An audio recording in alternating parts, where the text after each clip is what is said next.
On valide cette mignonnerie. La petite tête. Coucou tout le monde, je vous retrouve aujourd'hui pour faire une vidéo pour compléter un petit peu mon top 5 après shampoing et shampoing. Là je vais vous faire mon top 3 des crèmes solaires. Alors la bonne blague c'est qu'en fait aujourd'hui il pleut et qu'on a eu quand même pas mal d'orages. Mais ça fait partie de l'été hein, à Montpellier, là j'ai été genre... par rapport aux crèmes solaires, je suis quelqu'un qui en utilise beaucoup. Forcément, je suis rousse, j'ai une peau fragile, je suis tatouée, donc forcément, quand je sors, je mets de la crème solaire. Alors moi, ce qu'il faut savoir, c'est que je suis obligée d'avoir une crème solaire avec un indice 50, voire 50+. Là, c'est du 50+ que je vais vous présenter. Je n'utilise pas moins, en fait. Ça peut m'arriver d'utiliser moins, mais franchement le peu de fois où je les ai utilisés c'était du 30, de l'indice 30, mais moi j'utilise que de l'indice 50+ parce que c'est vraiment ce que j'ai besoin pour ma peau. Je prends très facilement des coups de soleil, même si je me protège, je prends des coups de soleil avec de l'indice 50, donc ça vous laisse comprendre à quel point j'ai besoin de me protéger. Je mets de la crème toutes les demi-heures, voire toutes les heures. En fait, je mets de la crème dès que je sens que ça chauffe. Pour vous expliquer, en gros, je ne peux pas rester plus d'une heure dehors. Je ne peux pas rester plus d'une heure en plein soleil. Pour moi, c'est impossible. Il me faut de l'ombre, il faut que je rentre. Moi, je suis pas capable de rester comme certaines. Je dis certaines, je dis au féminin parce que c'est souvent plus au féminin. Je vois des nanas qui peuvent rester des après-midi entières sur la plage à se faire bronzer. C'est impossible pour moi. Ou alors je vais être brûlée comme jamais, je vais avoir une insolation et je vais avoir un mal de crâne pendant 2 jours. Donc c'est même pas la peine pour moi en fait.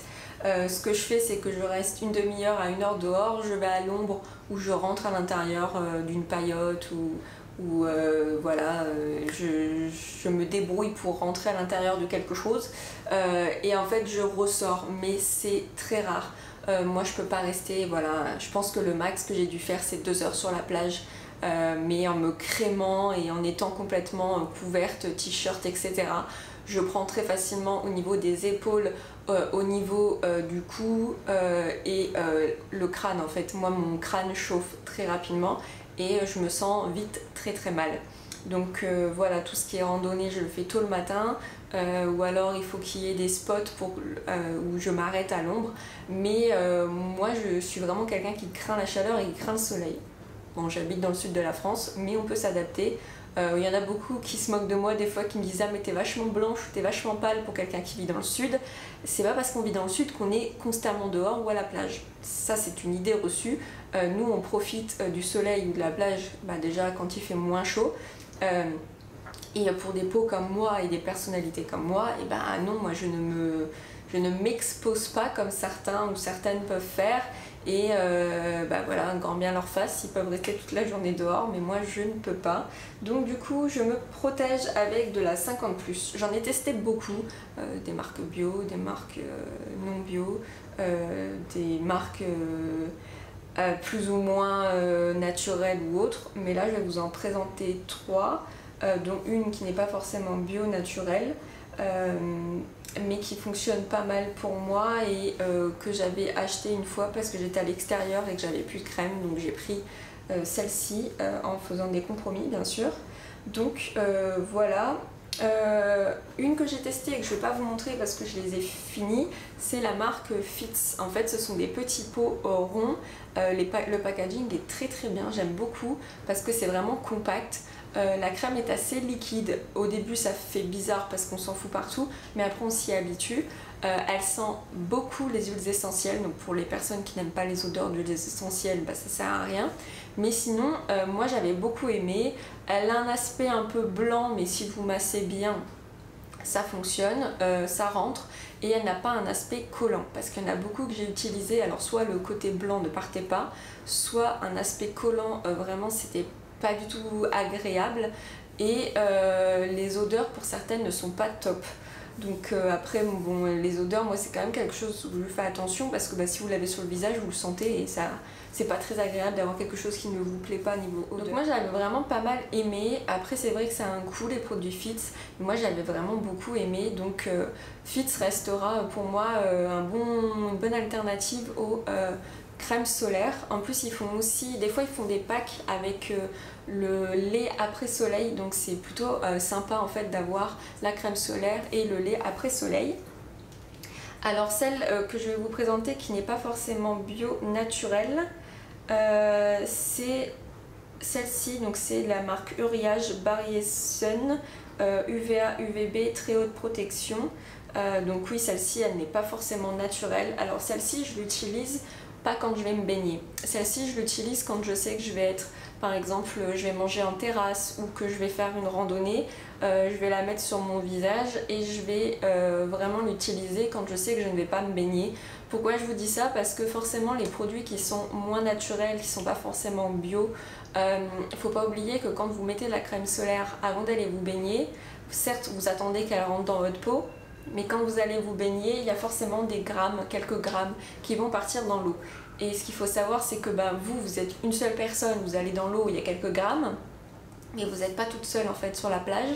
Il y a des centaines voire des milliers de personnes qui se baignent chaque jour dans la mer Méditerranée par exemple, et si chacun utilise des produits pas très naturels et pas très bio et nocifs pour l'environnement, et ben à la fin d'une journée par exemple ça va être plusieurs kilos de crème solaire qui vont partir dans l'eau. Et il ne faut pas oublier qu'il y a certains endroits sur la planète où il y avait des récifs coralliens, où il y avait par exemple des races ou des espèces de poissons endémiques qui ont quasi disparu, voire disparu à cause de tout ça, à cause de la pollution des bateaux, à cause de la pollution des jet skis, les gens qui font du jet ski, ou à cause de la pollution des crèmes solaires ou des déchets plastiques ou de toutes ces merdes que les touristes forcément déversent consciemment ou inconsciemment dans l'océan et dans les mers. Donc en fait la marque Uriage, celle-ci je l'utilise quand je fais des randonnées, quand je sais que je vais être dehors toute une journée, mais je ne vais surtout pas l'utiliser quand je vais me baigner. Par contre j'ai découvert celle-ci vraiment il y a début de l'été là 2019, les laboratoires de Biarritz, donc c'est celle-ci. C'est une 50+, donc pareil elle est très liquide mais elle est vraiment top. J'aime beaucoup que ce soit la texture, l'odeur, elle sent bon. Franchement je l'aime beaucoup et je l'ai utilisée il n'y a pas très longtemps.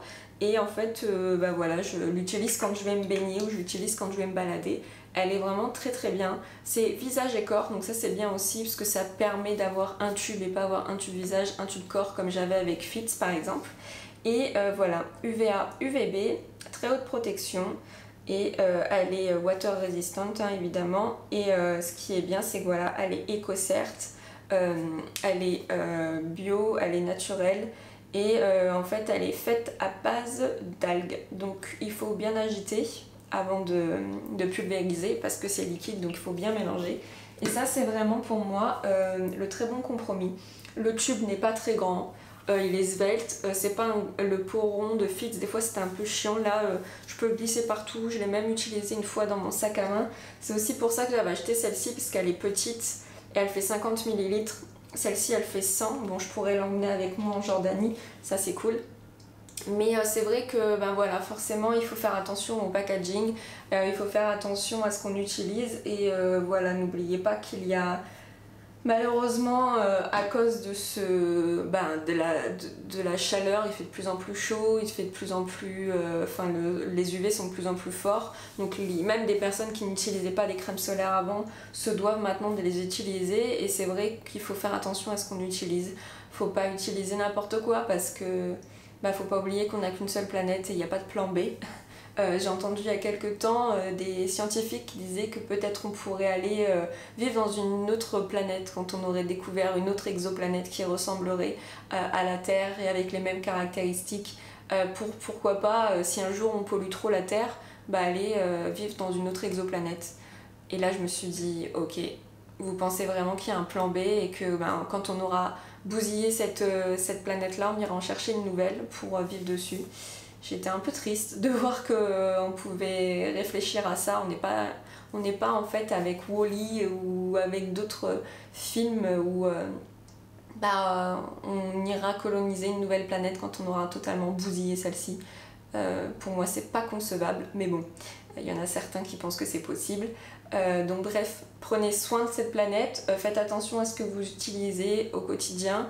Je sais que je ne suis pas parfaite, je n'utilise pas parfaitement tout et que moi aussi je pollue aussi, mais on essaye de le faire un minimum. On essaye d'être conscient de ce qu'on fait, de réfléchir et d'avoir des actes plus ou moins conscients et de savoir comment on impacte les choses quand on consomme. Mais voilà, on va pas se dire que de toute façon c'est pas grave, on trouvera une nouvelle planète. C'est pas comme ça que ça fonctionne en fait. Donc voilà, moi mon top 3 c'est ça, c'est FIT, les laboratoires de Biarritz et vraiment celle-ci, la Uriage Barriesen en secours vraiment quand je ne pouvais pas utiliser celle d'avant. Maintenant que j'ai utilisé celle-ci, je vais utiliser celle-là et finir celle-là. Et la Barriesen, je l'utiliserai aussi, mais je ferai attention à la manière dont je vais l'utiliser parce que j'ai pas envie de jeter. Mais de toute façon, entre les randonnées et moi, ma peau, je l'utilise assez rapidement et j'utilise ça assez régulièrement. Dites-moi un petit peu vous ce que vous utilisez comme crème solaire et pourquoi pas est-ce que vous allez partir en vacances, parce que c'est vrai que je fais ça fin août. Je me suis dit j'aurais peut-être dû la faire avant cette vidéo, mais voilà, moi par exemple je pars en Jordanie, en Israël en octobre. Je pense que vu ma peau je vais utiliser la crème solaire, donc peut-être que vous partez aux Seychelles ou que vous partez à Hawaï dans pas très longtemps, je ne sais pas. Dites-moi si vous avez des voyages de prévus et quelle crème solaire vous utilisez.